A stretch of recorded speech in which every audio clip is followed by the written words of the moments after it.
टमाटर, बाजार में टमाटर देख करके हमको प्रधानमंत्री का लाल लाल गाल याद आ जाता है। जो घर छोड़ करके भाग जाए उसको क्या पता कि परिवार क्या होता है। वो तो हर चीज में यही बोलेगा ना, मैं ही सब कुछ कर रहा हूँ, मैं ही समय हूँ, मैं ही ब्रह्मांड हूँ, मैं ही ईश्वर हूँ, ये बोलेगा ना। इनको लगता है कि कुछ लोगों को पकड़ करके जेल में डाल देंगे, यूएपीए लगा देंगे तो लोग बोलना बंद कर देंगे। तो ऐसा हम भारत के लोग हैं, 200 साल की अंग्रेजों की गुलामी के खिलाफ लड़े थे, तो आपके खिलाफ भी डट करके लड़ सकते हैं। ये हमारा चैलेंज है, ये हमारी चुनौती है, इसको याद रखिएगा। कहते क्या है, अच्छा तो ये बताओ, मोदी नहीं तो कौन? तुम्हारे फुफ्फा मोदी नहीं तो कौन? ये बात पहले पूछे थे, मोदी नहीं तो कौन? ये एनडीए यूपीए से एक व्यक्ति के नाम से सरकार कैसे हो गया? इसका अगर आप असली हाल जानना चाहते हैं तो प्राइवेट में कभी गडकरी साहब से मिल लीजिएगा, पक्का पता चल जाएगा कि आप सरकार का किसी भी रूप में यदि विरोध कीजिएगा तो आपको विकास विरोधी, हिंदू विरोधी, आर्मी विरोधी और देश विरोधी घोषित कर दिया जाएगा। क्या है भाई, प्रधानमंत्री कब से देश हो गए? जब आप मनमोहन सिंह का विरोध कर रहे थे तो आप देश विरोधी नहीं थे, लेकिन हम सचमुच में, अरे तो पढ़े लिखे एक अर्थशास्त्री व्यक्ति थे, प्रयास कर रहे थे देश को आगे ले जाने का। ये तो पूरी तरह से एक्टर है, इसको ऑस्कर मिलना चाहिए। उसका विरोध कर रहे हैं तो वो देश कैसे हो गए हैं?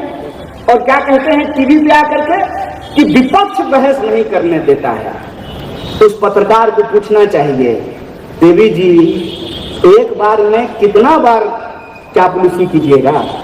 5 मिनट पहले कहते हैं आप उसी शो में, ध्यान से देखिएगा, 5 मिनट पहले उसी शो में आप कह रही हैं कि विपक्ष कमजोर है, और उसी शो में 5 मिनट बाद बोलते हैं कि विपक्ष पार्लियामेंट नहीं चलने दे रहा है। बताइए, दोनों बात एक साथ हो सकता है कि एक तरफ विपक्ष कमजोर भी है और दूसरी तरफ विपक्ष पार्लियामेंट नहीं चलने दे रहा है? कई बार जब मैं भाजपा के नारे को देखता हूं ना, लिखा रहता है बड़े से बैनर पर, अब की बार 300 पार, तो मुझे लगता है ये नारा नहीं है, धमकी है कि अगली बार बीजेपी जीत के आएगी तो पेट्रोल 300 रुपए लीटर मिलने वाला है।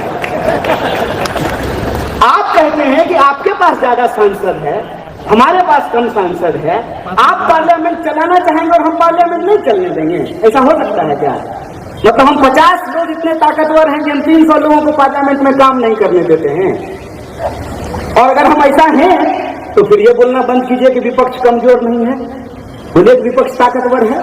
तो ये सवाल सरकार से क्यों नहीं पूछना चाहिए कि भाई साहब आप कहते हैं कि पार्लियामेंट में बहस नहीं हो रहा है, तो नया पार्लियामेंट आप 20,000 करोड़ रुपए में क्यों बनवा रहे हैं? उस 20,000 करोड़ रुपए को अगर इस देश में जो इंजीनियर एमबी किए हुए लड़के हैं उनको अगर आप दे दीजिएगा लोन, तो यहाँ पे इंटरप्रेन्योर बन सकते हैं, नया बिजनेस शुरू कर सकते हैं, और हम अर्थव्यवस्था की दम पे, तकनीक के दम पे चाइना को मुकाबला कर सकते हैं। गाल बजाने से काम नहीं चलने वाला है। मैंने इस देश का इतिहास बड़ी शिद्दत से पढ़ा है। मैं प्रधानमंत्री की तरह इतिहास में फेल नहीं हुआ हूं, मेरा मार्कशीट देख सकते हैं आप। और जब इस देश का इतिहास हमने बड़ी शिद्दत से पढ़ा है तो हम ये जानते हैं कि हमको, इस देश को, आपको, हर उस इंसान को जो बराबरी और न्याय में भरोसा रखता है उसको कांग्रेस पार्टी की जरूरत है। किसी में हिम्मत? कर सकता है कोई? एक ही मंत्रिमंडल में, नेहरू जी की मंत्रिमंडल में श्यामा प्रसाद मुखर्जी भी थे और डॉक्टर बाबा साहब भीमराव अम्बेडकर भी थे। कभी कभी आशिक कहता है कि झील सी आंखें हैं, आंखी है भाई, झील नहीं है। तो ऐसा होता है, प्रशंसा में हम अतिशयोक्ति कर जाते हैं, ये दिल मांगे मोर टाइप से। सच ये है कि आज इस देश के नौजवानों को, जिनको देश से प्यार है, जो देश बचाना चाहते हैं, वो कांग्रेस पार्टी में आए, और जो देश बेचना चाहते हैं वो भाजपा में जाएं, इसमें कोई दो राय नहीं है। बिल्कुल आर पार की लड़ाई है। जो इस देश को बनाया है, जिसने इस देश को आजादी दिलाई है, वही इस देश का महत्व समझता है, वही इस देश की आजादी को समझता है। कहते हैं ना, जाके पैर न फटे बिवाई, भोका जाने पीड़ पड़ाई। जिन्होंने BSNL नहीं बनाया, जिन्होंने रेलवे नहीं बनाया, जिन्होंने एयर इंडिया नहीं बनाया, जिन्होंने LIC नहीं बनाया, उनको एक सेकंड नहीं लगेगा उसको बेच देने में। एक तरफ बेचने वाले लोग हैं, दूसरी तरफ बचाने वाले लोग हैं। आंख खोल करके देखिए, टीवी बंद करके देखिए, मोबाइल को ऑफ करके देखिए, अपनी निजी जिंदगी में झांक करके देखिए कि आज हमारे जीवन की सच्चाई क्या है। टीवी आपको कुछ और दिखाएगा।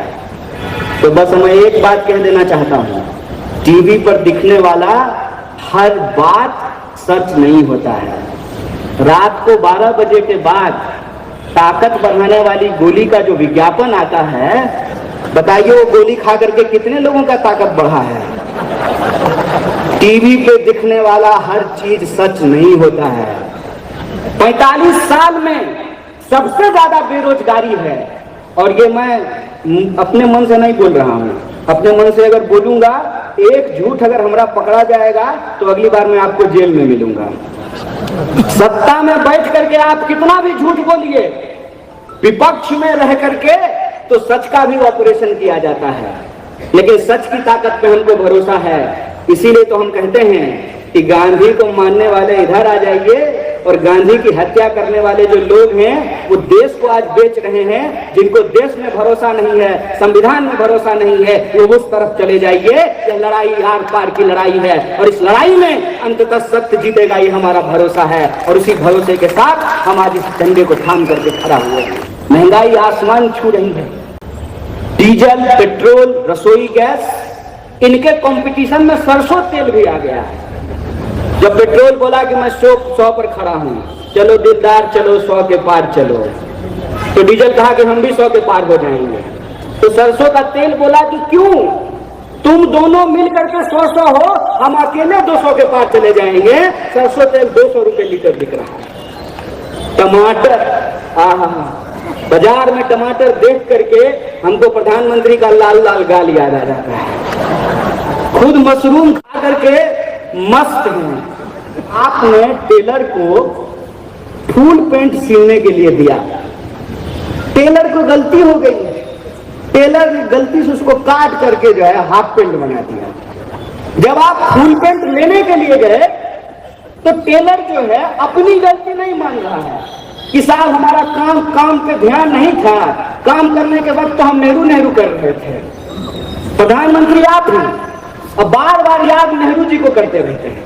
अरे आपको लोगों ने प्रधानमंत्री बनाया है। नेहरू जी को जब प्रधानमंत्री बनाया था, नेहरू जी इस देश को क्या दे करके गए हैं? अगर वो दे करके नहीं जाते, अगर आप कहते हैं, आपकी बातों में सच्चाई है, हालांकि हमको भरोसा नहीं है कि मैं रेलवे प्लेटफॉर्म पे चाय बेचता था, तो आप चाय भी बेच रहे होते, आप देश के प्रधानमंत्री नहीं बनते, तो उस प्लेटफॉर्म को बेचने का आपको अधिकार मिल गया होता। ये नेहरू की काबिलियत है।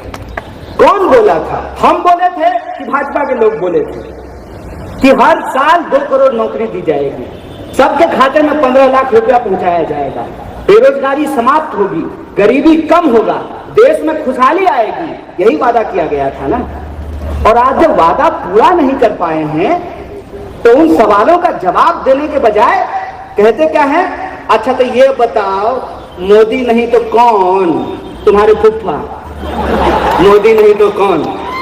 ये बात पहले पूछे थे, मोदी नहीं तो कौन?